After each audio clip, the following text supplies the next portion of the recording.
नमस्कार। मैं आप सबों को अपने YouTube channel Gurukul GK and GS classes में स्वागत करता हूं। आज हम लोग मुगल वंश को पढ़ेंगे। तो सबसे पहले जान लेते हैं मुगल वंश का शासनकाल कब से कब तक रहा। तो मुगल काल का शासनकाल की यदि बात की जाए तो 1526 से लेकर के 1707 एक कार्यकाल और एक 1707 से लेकर 1857 ईस्वी तक रहा।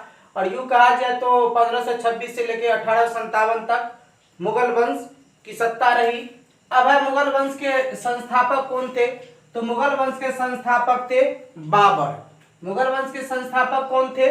तो मुगल वंश के संस्थापक थे बाबर। और यदि पूरा नाम पूछा जाए मुगल वंश बाबर का, तो बाबर का पूरा नाम जहरुद्दीन मोहम्मद बाबर था। जहरुद्दीन मोहम्मद बाबर। अब बाबर के बारे में आगे चलते हैं। बाबर के पिता कौन थे और माता कौन थे। तो बाबर के पिता थे उमर शेख मिर्जा, जो कि तैमूर के वंशज थे। और उसकी माता की नाम, बाबर की माता थी कुतलुग गिनार खानम, जो कि मंगोलों के वंशज थे। अब बाबर का जन्म 14 फरवरी 1483 ईस्वी को फरगना में हुआ था। जन्म 14 फरवरी 1483 को फरगना में हुआ। और 1494 ईस्वी में पिता की मृत्यु के बाद 1494 ईस्वी में पिता की मृत्यु के बाद मात्र 12 वर्ष की अवस्था में यह फरगना का शासक बना। कि बाबर मात्र 12 वर्ष की अवस्था में फरगना का शासक बना। जब उसका पिता 1494 ईस्वी में पिता की मृत्यु हो गई तो मात्र 12 वर्ष की उम्र में फरगना का शासक बना। अब बाबर का प्रारंभिक संघर्ष कब कब रहा और कहां से रहा। तो सबसे पहले 1494 ईस्वी में समरकंद को जीतने का प्रयास किया। 1494 में समरकंद को जीतने का प्रयास किया परंतु असफल रहा। फिर 1497 ईस्वी में समरकंद को जीता पर 100 दिन ही शासन कर पाए। 1497 ईस्वी में समरकंद पर फिर से आक्रमण किया लेकिन 100 दिनों तक ही शासन कर पाए। और 1501 में पुनः जीता, यानी 1501 ईस्वी में पुनः समरकंद को जीता और इस बार 8 माह तक इन्होंने शासन किया। आगे है 1504। 1504 में इन्होंने काबुल एवं गजनी को जीता। 1504 ईस्वी में किसको? काबुल और गजनी को जीता। और 1507 ईस्वी में बाबर ने पातशाह की उपाधि धारण की।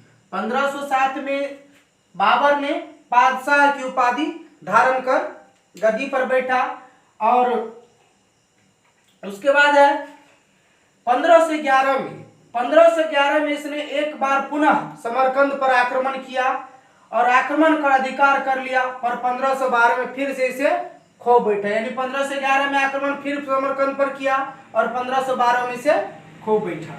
उसके बाद है मध्य एशिया और समरकंद में असफलता के कारण, जब मध्य एशिया और समरकंद पर असफलता मिली तब बाबर भारत की ओर बढ़ा। अब है बाबर का भारत पर आक्रमण कैसे हुआ। तो सबसे पहले 1519 ईस्वी में सीमा क्षेत्र बाजोर और भेरा को जीता। उसका सीमा क्षेत्र जो बाबर का पड़ता था बाजोर और भेरा, इनको 1519 ईस्वी में बाबर ने जीता। और 1519 ईस्वी में पेशावर तक जीत लिया। 1519 ईस्वी में पेशावर तक जीता। आगे चलकर 1520 ईस्वी में बाजोर भेरा से पंजाब के सियालकोट तक, 1520 ईस्वी में बाजोर भेरा से पंजाब के सियालकोट तक इन्होंने जीत लिया। और 1524 ईस्वी में इसने लाहौर सहित लगभग पंजाब के अधिकांश भाग पर कब्जा कर लिया। 1524 में लाहौर सहित लगभग पंजाब के अधिकांश भाग पर कब्जा कर लिया।